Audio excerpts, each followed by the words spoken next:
भैया बापू कह गए थे एक बार कि आराम हराम है, और आराम तो आराम है ही। तो इस चीज को अगर किसी ने सबसे ज्यादा गंभीर रूप से चिंतन किया तो वो खुद गौतम ने किया, और इतना गंभीर कर लिया, इतना गंभीर कर लिया कि अब आपको सूर्य कुमार यादव दिख रहे हैं T20 कप्तान, और हार्दिक पांड्या दिख रहे हैं आपको बैकफुट पर। तो इस वीडियो में हम वो तमाम चर्चा करेंगे कि क्या वजह थी जिसके वजह से दारोमदार T20 का सौंपा गया सूर्य कुमार यादव को, और वो क्या वजहें थी जिसके वजह से हार्दिक पांड्या दिख गए आपको बैकफुट पर। स्वागत करते हैं आपका स्पोर्ट्स यारी में, मैं हूं आपके साथ आयुष। और जैसा कि आप सबको अभी तक तो पता चल ही गया होगा, जिस तरीके से हार्दिक पांड्या से छीना गया कप्तानी और सौंपा गया वो सूर्य कुमार यादव के हाथ में, वो कहीं ना कहीं अब बन चुका है क्रिकेट की गलियारों में चर्चा का कारण। तो हम भी लेके आए आपके लिए वो तमाम कारण जिसके वजह से हो सकते थे हार्दिक पांड्या बैकफुट पर, और यहां पे उन्हें ढकेल भी दिया है बैकफुट पे। तो आइए बात करते हैं उन तमाम परेशानियों के बारे में।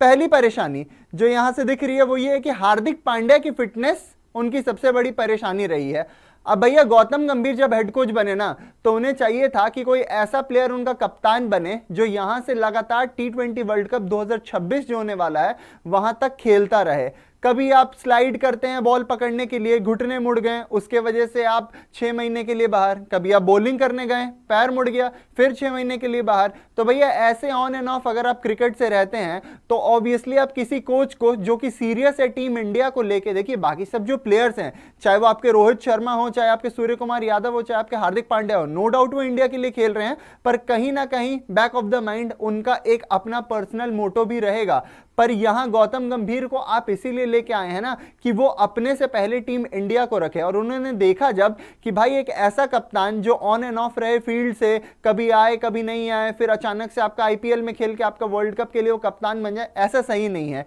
यहां से हम सूर्या को मौका देंगे। इसी के साथ आ जाता है हमारा दूसरा बड़ा कारण जिसके वजह से सूर्य कुमार यादव चुने गए एज कप्तान, वो ये है कि सूर्य कुमार यादव की फिटनेस ही उनका मूल मंत्र है। अब कहते हैं ना, एक के लिए जो खराब रहता है दूसरे के लिए वो सोना बन जाता है। तो यहां जो हार्दिक पांड्या की फिटनेस थी वो कर गई है काम सूर्य कुमार यादव के लिए, जहां सूर्य कुमार यादव के हाथ में सौंप दी गई है कप्तानी। और सूर्या की फिटनेस हमने जिस तरीके से देखी है, जिस तरीके से वो लगातार खेलते आ रहे हैं, उन्होंने उनका जो वेट था, उन्होंने अपना वेट कितना ज्यादा लूज किया है, उसी के साथ T20 में वो आपके लिए लगातार दिखे हैं हर बड़े मैच में, और T20 स्पेशलिस्ट भी माने जाते हैं सूर्या। तो अगर आपके पास एक ऐसे ओहदे का, ऐसे कद का खिलाड़ी है, और अगर आपको वो कंसिस्टेंसी ला के दे सकता है, तो भले उसकी कैप्टेंसी स्किल्स में कुछ 19-20 हो, उसको आप शेप कर सकते हैं, रादर देन वो कप्तान जो आपके लिए फील्ड पे ज्यादातर उपलब्ध ही नहीं रहता है। और इसी के साथ हम बढ़ जाते हैं अपने तीसरे बड़े कारण पे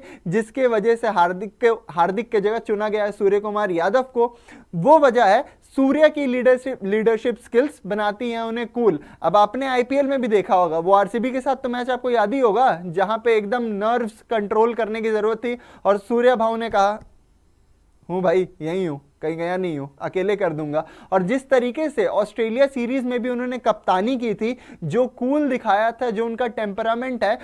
अक्सर सूर्या को लेकर ड्रेसिंग रूम में भी यही माहौल रहता है कि वो काफी कूल रहते हैं, और उनका जो बाकी प्लेयर्स के साथ एक बॉन्डिंग है वो भी काफी बैठा हुआ है, काफी एक अच्छे नोट पे वो रहते हैं सभी प्लेयर्स के साथ। तो एक ऐसा टीम मैन जो पूरी टीम को लेकर चल सकता है, वो अगर बनता है आपका कप्तान, तो आपको फिर मिलेंगे उसके वजह से रिजल्ट्स। तो सूर्या की जो लीडरशिप स्किल्स है, जिस तरीके से उन्होंने अपने आप को प्रूव किया है, और साथ ही में जो बैटिंग के टाइम वो लीडरशिप स्किल्स के रहते हुए भी प्रेशर नहीं लेते हैं। आपको याद होगा ऑस्ट्रेलिया सीरीज में जहां उनके सर पर कप्तानी भी थी, क्योंकि उस time India ODI world cup हार के भी आ रही थी, और उसके बाद सूर्य कुमार यादव ने उस मैच में, एक मैच था जहां मुझे याद आता है उन्होंने बहुत बेहतरीन पारी भी खेली थी। तो बैटिंग पर कभी कप्तानी का प्रेशर नहीं आने देते हैं, और इस तरीके से वो जो वर्कलोड होता है ना, उसको मैनेज करने में भी सूर्य बहुत अच्छे हैं। तो इसी के साथ हम आ जाते हैं अपने अगले चौथे पसंद पे कि क्या थी वजह जिसके वजह से गौतम गंभीर ने चुना स्काई को। जैसा मैंने कहा,